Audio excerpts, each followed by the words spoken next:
Hello, just a little video here to talk about how 3D effects can be accomplished in comic art.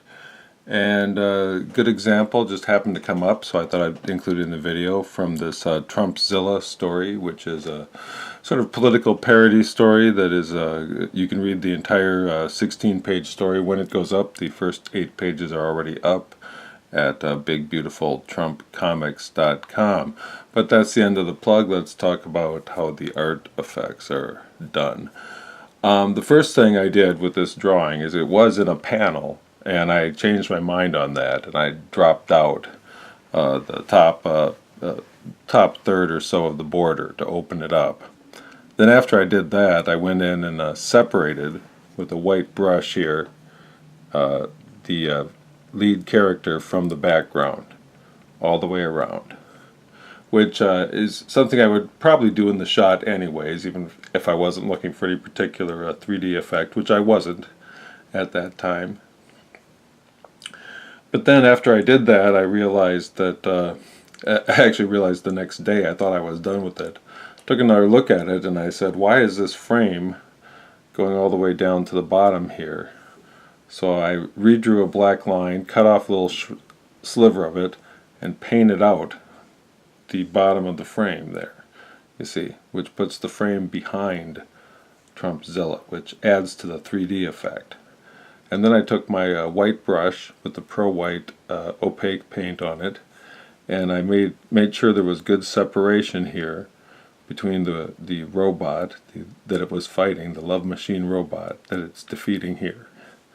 Okay, and I separate that entirely from the background, and then I go into those flames, these little flames in the background, and I clean them up with the brush by just sort of deciding a pecking order.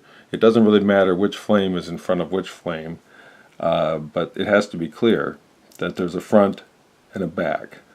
So your flames should run from front to back, just like your clouds, should have three-dimensional shape and not be flat. But so I clean up the flames and clean up the background to establish a clear pecking order there of background elements.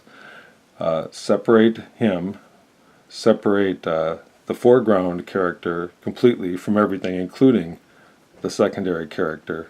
Paint out the bottom little sliver there. It would have been nicer to be able to do that bigger, but with the foot of the character sunk into the ground right there, it would be encroaching. Excuse me.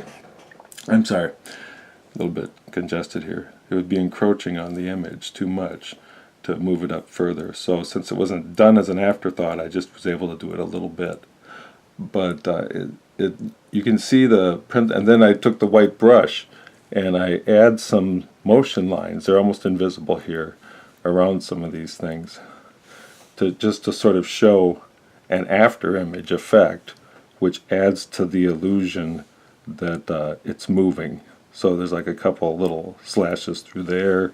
See where I put them in this light. Yeah, there's a couple there. There's like one there. See, when I was separating that, I added like a couple extra slashes through there.